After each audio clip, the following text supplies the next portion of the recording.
The Calgary Flames have won once again and did it in a different fashion than what we've become accustomed to over the past few weeks. Goaltending and defense have been leading the way for the Red Hot Flames, but yesterday and over the past couple of games, there have been two key factors that have changed everything for Calgary. Martin Pospisil and the power play. We're going to get into all that and more in this video, but first I want to welcome you to Flames Digest. I'm Mark Griffith. If you're new around here and you love the Flames, make sure you subscribe so you can stay up to date on all the latest news, updates, reports, and rumors revolving around your Calgary Flames. We would love to welcome you to the Flames Digest family. And while we'll be talking about how this changes everything for the Flames, you could also change everything in your life by moving, because this video is brought to you by Rentals.ca, who are proud supporters of Team Canada. While they've been supporting our national team defend their home court in international competition, they've also been helping thousands of Canadians find their home floor all across the country.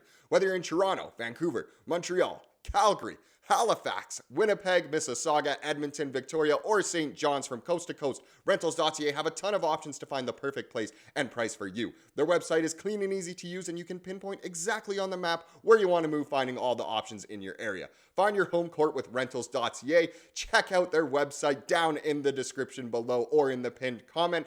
Huge shout out to Rentals.ca for being big supporters of the channel, of Team Canada, and of you guys for finding the best rentals in your area. But let's kick this one off and talk about yesterday's game. Yet another W for the boys. And it's so nice to see. What a homestand it was. In case you missed the matinee game, the Flames won 4-3 in a shootout against the Minnesota Wild, who are actually a really good team this year now. The Flames kind of lucked out in a way and didn't have to play against Kaprizov after all, but still, a great game from the Flames. They honestly looked really good at certain parts of this game, weren't fantastic later in the third, and did, of course, give up the game-tying goal with less than a minute to go, about half a minute to send this one out of regulation, but still, can't complain at all with the 2 points. Can't complain with this homestand. And the Flames were even first in the Pacific after this game for a mere, it was about 3 hours. Of course, Vegas absolutely spanked Montreal later. Montreal is absolutely god-awful. But still,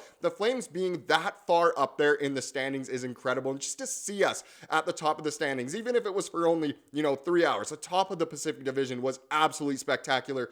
Who saw that coming? But let's get into the box score. So Dan Vladar obviously got the start in yesterday's game after Wolfie played the last 3. He gets the W, and I know he wasn't exactly thrilled post-game, giving up that game-tying goal late, but still, not the worst stats ever. It doesn't look great on paper, but again, he didn't play terrible. He just plays such a different game from Wolf, so it's easy to see Vladar as not the best goalie when you have someone like Wolf, but still, he did enough to get the W. He obviously made 20 saves on 23 shots, had the 2.81 goals against average, and the 870 save percentage. So again, not the best stats, but the one that matters most is the dub. If we get into the men who did the scoring, Kevin Rooney, he's been so good lately, which is hilarious. Who saw that coming? He got a goal, his second of the season. We saw Sharangovich score again, and we saw Pospisil get a goal, which we will get into later in this video because he is part of what changes everything, like I said in the intro. Justin Kirkland once again gets on the score sheet. Man, oh man, he is just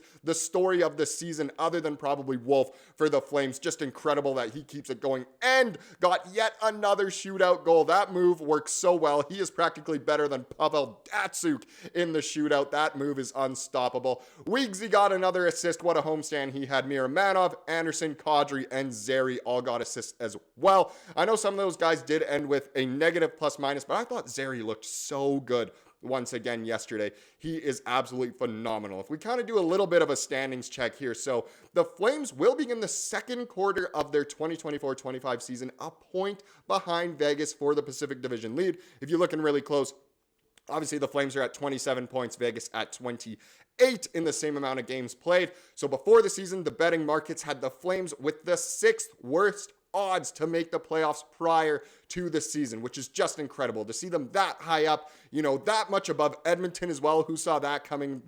Obviously, that's amazing to see. Keep that up. But obviously, a big shout out to Ryan Pike for supplying that on Twitter. It is fantastic. And, we got to talk about how this changes everything, because the Flames were winning in such a different way earlier on this year, and even earlier on in this homestand. It was all Dustin Wolf. It was all the defense. But here here are the two key things that could genuinely change everything for Calgary and did yesterday. So the revival of Pospisil and the power play fuels the Flames to a 4-3 shootout win over Wild. So winning in a different way. This one comes from City News, written by Mr. Darren Haynes of the Canadian Press. So a week ago, the Flames were winning despite Pospisil's slump and the NHL club's weak power play. And we have made videos on the channel. We've spoken about it together about both of those things in separate videos. Talking about Pospisil, how he needs to step up. He knew what he needed to do. That game against Edmonton, you think he took the penalty and it just ruined everything and kind of lost the Flames that game.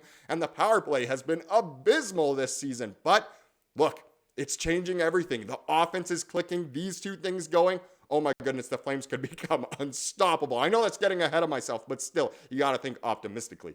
The Flames won thanks yesterday to key contributions from both Saturday afternoon, both as in Pospisil on the power play, in a thrilling 4-3 shootout victory over the red-hot Minnesota Wild. With the game tied 1-1 late in the second period, Calgary scored on its first power play of the game when Pospisil, stationed in front of the net, neatly steered Kadri's slap pass behind Philip Gustafsson for his first goal in 20 games. And just while it's on the top of my mind, I think it's hilarious that obviously when teams travel to play against Calgary, they're most likely going to be playing against Edmonton as well, or vice versa, they play Edmonton and then Calgary, something like that. Lately, all of the teams that have come in have played their main starter against the Flames and their backup against the Oilers, which is a very, very interesting to note. Clearly, the Flames have just a way better offense, of course. When Marty is skating and physical, the offense follows him, said Flames coach Ryan Huska. If he really focuses on how he has to play every night, he's going to find goals like that, especially in that spot on the power play. And it was hilarious because right before he scored that goal, I even said it out loud. I was out at a bar and I said, I don't know why Pospisil is even on the power play. Not even a minute later, he obviously put that one in. Brilliant to see. He's one guy that we know is always going to go to the net, said Huska.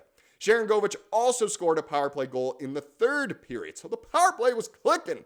Pospisil's clicking. Just amazing to see. The Flames produced 2 power play goals in a game for just the second time this season and the first time since their home opening win on October 12th over the Flyers. So it has been over a month since the Flames scored 2 power play goals in one game, and that is just a ridiculous stat. You want one even more ridiculous? Listen to this. Calgary improved to 4 for 8 with the extra man over 3 games. Amazing to see. After a 2 for 37 skid had dropped them to 30th in the league. So if they can continue going how they've been the past couple of games here, just over this homestand really, they could be a really, really good team and actually keep pace in the Pacific. And maybe, who knows, take home the division. The Flames seem to love to do that when people expect it the least. Think of the 2019 season. Absolutely amazing to see. That night, it was the same combination of Kadri and Pospisil creating the goal set up by Andersson, that ending Pospisil's 15-game point drought. So that was earlier in the homestand, of course. I've been through lots of tough situations in my career, said Pospisil. You just have to stay positive and work hard every day, even if there's some tough days. So true, and clearly that mindset is working. A catalyst for the invigorated man advantage was changing personnel on the 2 units. The players are also passing the puck faster, which is very key to note because it seemed like people would hold on to it for too long, make the wrong play, and it would go the other way. We're just moving the puck well. When we have shooting opportunities, we shoot, and we're trying to work the puck back to the blue line as quickly as possible after we shoot it, said Andersson. It's a good feeling, and now we've just got to keep it going.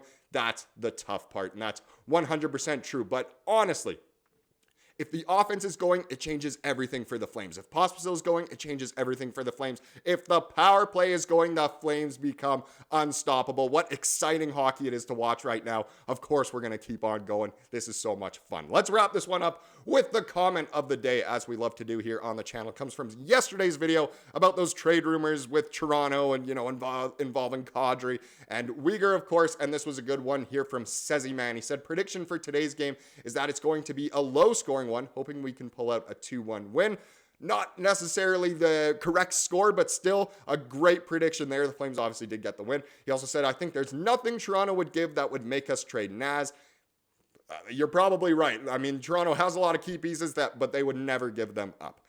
What else does he say here? 4-game home sweep? I certainly hope so. Go Flames go. And nailed it on the head. Got the 4-game home sweep. What a time it was. What a game. Thank you so much for commenting that. Thank you for watching this video. Please subscribe like we saw here today and have a wonderful rest of your day.